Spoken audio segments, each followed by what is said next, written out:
नंतर बदलापूरचे नागरिक हे संतप्त झालेले आहेत। आपण ही दृश्य पाहतोय। हवेमध्ये गोळीबार देखील करण्यात आलेला आहे, पण तरी सुद्धा हे जे आंदोलक आहेत, रस्ता असो किंवा रेल्वे ट्रॅक असू दे, दोन्ही याच्यावरती आंदोलक आक्रमकता जी आहे ती कमी करायचं नाव घेत नाहीयेत।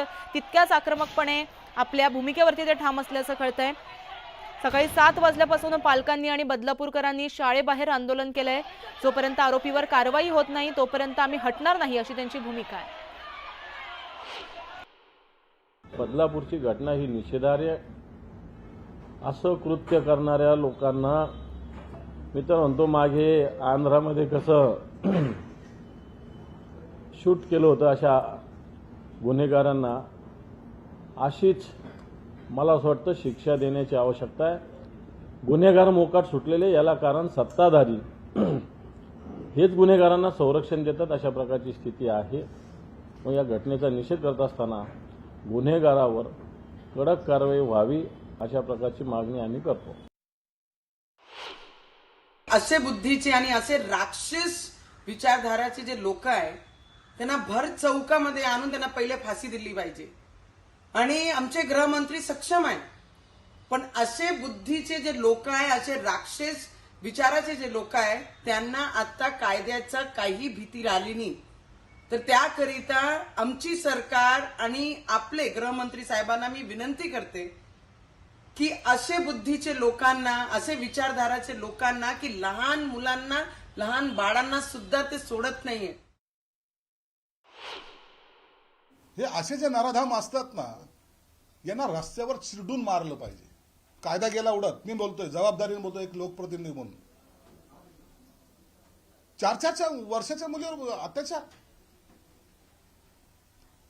काही लोकांना कायद्याचा धाक हा कायद्यानुसार जर द्यायचा प्रयत्न केला तर त्यांच्यावर तो फरक पडत नाही। हे नराधामाला रस्त्यावरच मारलं पाहिजे आणि सामूहिक पद्धतीने मारलं पाहिजे। ही भावना प्रत्येक माणसाची आहे, माझी सुद्धा आहे। सरकार कारवाई करेल, सरकार मागं पुढे पाहणार नाही,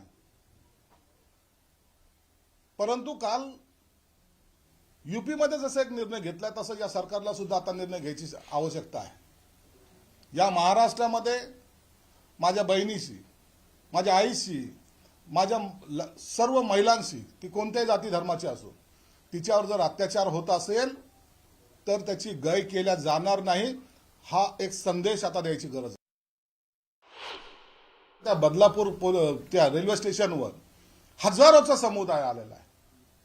प्रत्येकाला वाटतं की ज्याच्यावर अत्याचार झाले ती माझी मुलगी आहे, हा माझ्या मुलीवर झालेला अत्याचार आहे। आणि म्हणून अशा या गोष्टीला कोणीही, हे बघा, राजकारण करू नका, हो राजकारण करू नका। तुम्हाला निवडणुकीमध्ये काय कशा करायच्यात करा, निवडणुकीमध्ये काय कोणाचे कपडे उतरायचे उतरवा, परंतु ह्या गोष्टीला सर्वांनी एकत्र आलं पाहिजे। ही तुमची माझी सर्वांची जबाबदारी आहे।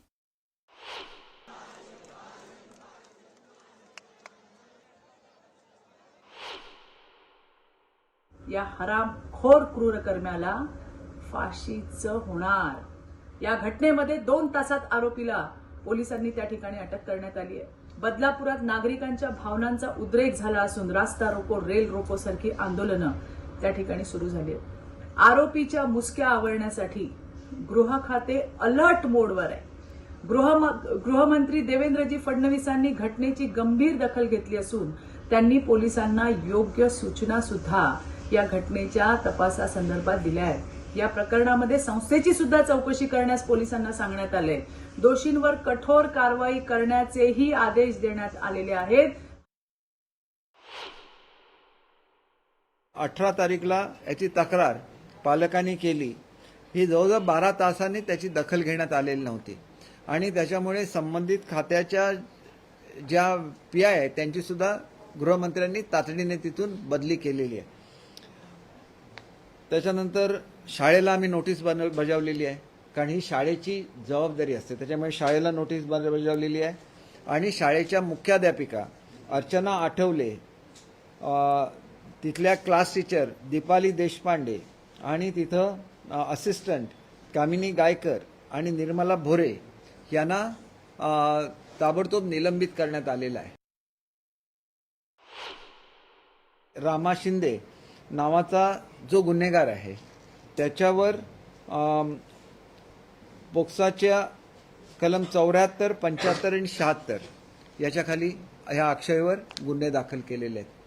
तर ह्याला कडकात कडक शिक्षा व्हावी म्हणून फास्ट ट्रॅकमध्ये ही केस नेण्याच्या संदर्भात आजच मी आदरणीय उपमुख्यमंत्री महोदयांशी बोलेन. याच्यासाठी स्पेशल प्रॉसिक्युटर नेमायची आम्ही व्यवस्था करू. तर मी इथे सांगू इच्छिते की अशा केसेस आणि अशा घटना वारंवार घडत आहेत. मी असं म्हणेन की चार्जशीट दाखल होऊन फाशीची शिक्षा होणं किंवा जी काही शिक्षा योग्य राहील, पण फाशीची शिक्षाच योग्य आहे. मला असं वाटतं की साक्षी पुरावे सगळे समोर आले आणि त्या बेबीज बोलतात. छोट्या मुलींना बोलचं करणं एक वेगळी असतं, कौशल्य असतं. त्यामुळे या पालकांच्या आणखीन सगळ्या शिक्षकांच्या आणखीन या सगळ्या प्रश्नांच्या मध्ये मुख्याध्यापकेला निलंबित केलेलं आहे, पोलीस अधिकारी महिलेला बदली केलेली आहे, पण ती बदली म्हणजे शिक्षा नसते.